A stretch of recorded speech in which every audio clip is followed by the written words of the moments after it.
You don't have to be a little kid to need comfort in a tough time of life.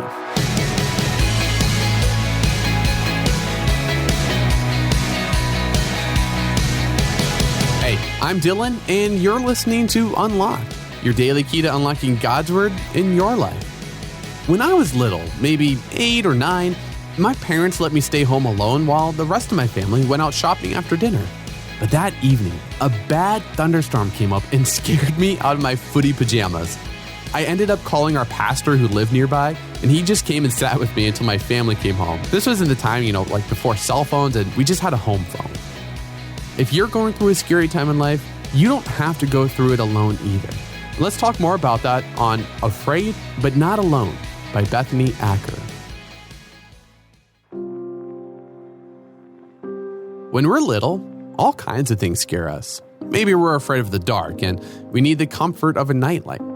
Maybe we don't want to get on the rides at the fair without a parent or older sibling beside us. When we're young and afraid, we gladly accept help to get through the scary times.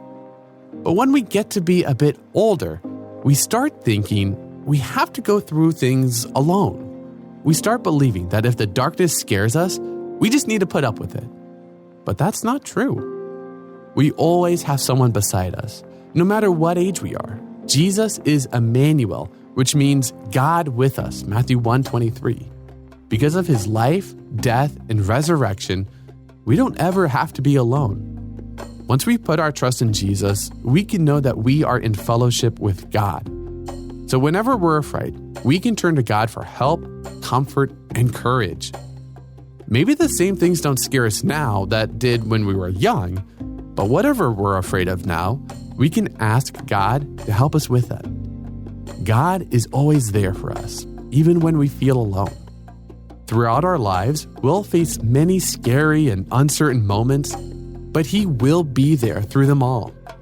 We can trust him and feel secure with him by our side, like a child feels when their parent or another loved one sits with them and helps them through life's scary moments. All right, let's think about this for a second. What scared you when you were little?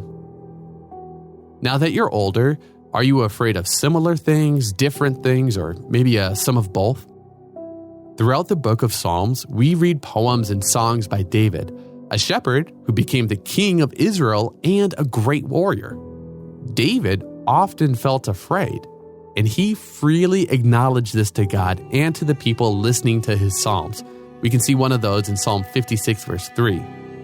Yet, as David turned to God, he was delivered from his fears again and again. Psalm 34, verse 4.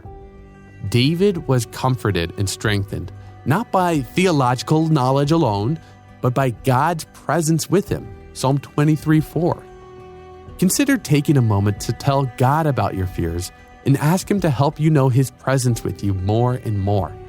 He has compassion on you, and he delights in answering these prayers.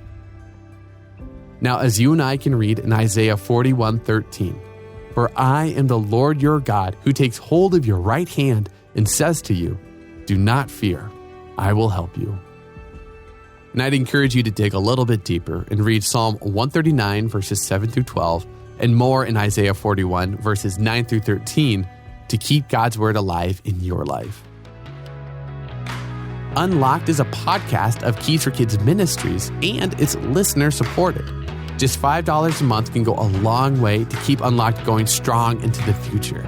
And if you'd like to donate and join the team supporting Unlocked, you can do so by checking out the Giving tab in the Unlocked app or at unlocked.org.